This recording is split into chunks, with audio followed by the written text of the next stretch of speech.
All right, for this final exercise, we're going to add a variable on to the price for each of these tickets. And in doing so, we can calculate the total price for all of our order. In order to do this, we need to have a variable price set for each one of these. So here's how we're going to set this up. We want the adult tickets to be $10. So let's go over to our variables and open them up. Let's see, just drag off the variables. Put this here so I can see it. There we go. Let's create a new variable. Go down and make a new number. The number of this is going to be the adult price. And let's set the adult price to be $10. So with that number set to there, let's also create a variable for the child price. So once again, make a new variable.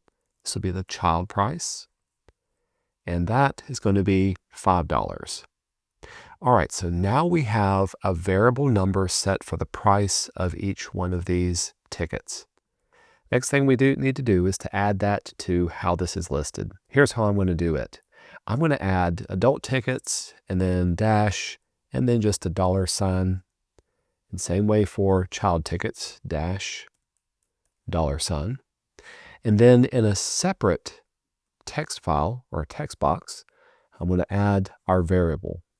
Right now I can type in just a dummy number, so I typed in 3 here, but that's okay. We're going to change this up. I'm going to select my box. With my box selected, I can go over to Design, and in this case, let's add the variable for the adult price.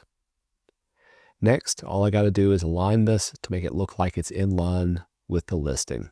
You can see how my guides automatically popped up and made sure everything was nice and aligned. Let's make a copy of this, and for this one, let's apply the child ticket price. With it selected, going over to our design,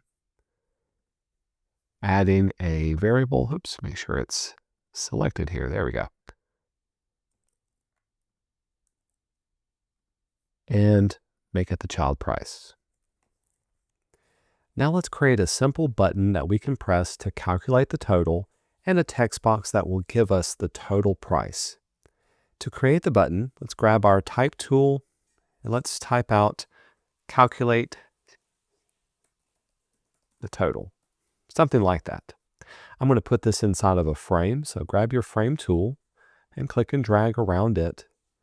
And if you want, let's fill it in with a color so that we can see it. So setting our fill color to be something, it really doesn't matter what it is. I'm just going to round off my edges to make it seem more like a button.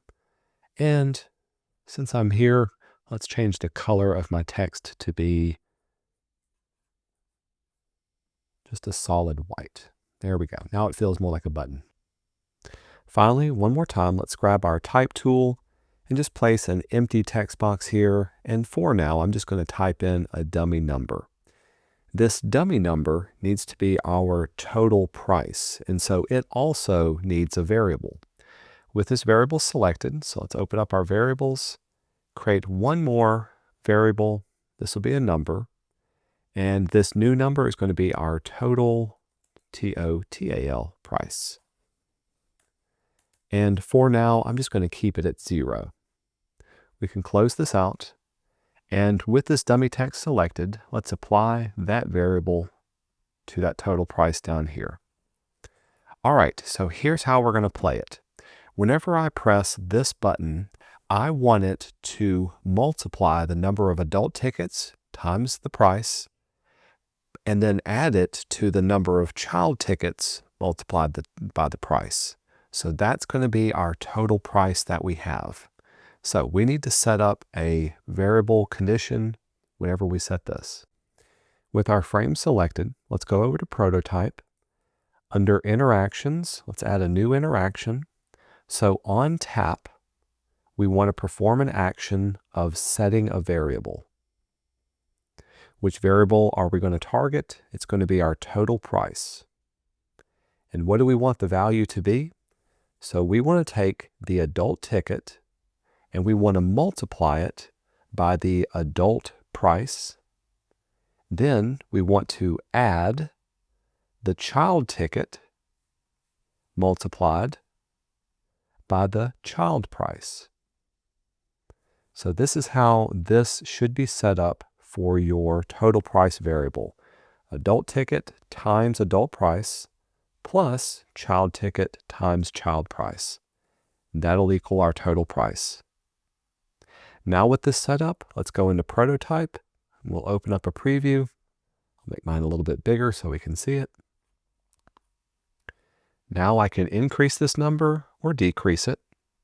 You can still see how it sets this. When I click calculate total, this will total it up. So 5 times 6 is 30 plus 1 is 40.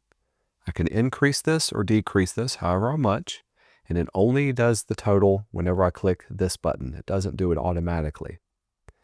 Now we've got a working prototype for being able to add tickets, calculate the tickets, and then finally calculate a final price down at the bottom. I'm going to close this out.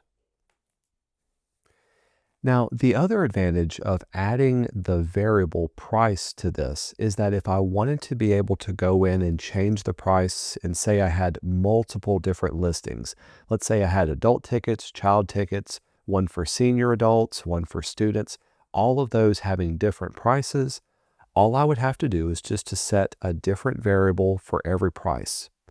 If I need to go in and make a change, I change the variable once, and then it changes all of the code necessary without having to reprogram everything. This is the power of working with variables. Try to keep everything nice and simple if you have to work with these, but just know that if you do have to work with a specific number of something, just remember to define it as a variable before you start adding it on into your little algorithm. All right, with this exercise done, I want you to save this up as a local file, local copy, and turn that into the Canvas page. We're going to take all that we've done with this design and turn it into a final design for your own ticket kiosk.